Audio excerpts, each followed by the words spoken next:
అర్జునుడు ఎప్పుడు యుద్ధరంగంలో ఉన్న వీరుడే కాదు. ఓ కాలంలో అతను ఒంటరిగా నడిచాడు. రాజుగా కాదు, వీరుడిగా కాదు, ఒక సాధకుడిగా.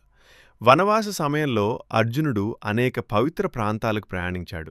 సాధారణ జీవితం గడుపుతూ, యజ్ఞాలు చేస్తూ, తన మనసును నియంత్రించుకుంటూ, తీసుకున్న వ్రతాలను కట్టుబాటుగా పాటిస్తూ జీవించాడు. అలాంటి ప్రయాణంలోనే ఒకరోజు అతను గంగా నది ఒడ్డుకు చేరుకున్నాడు. నది ప్రశాంతంగా ప్రవహిస్తోంది. చుట్టూ నిశ్శబ్దం.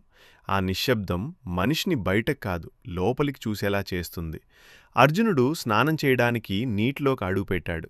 అతనికి తెలియదు, ఈ సాధారణమైన క్షణమే అతని జీవితంలో ఒక కొత్త మలుపు తీసుకొస్తుందని.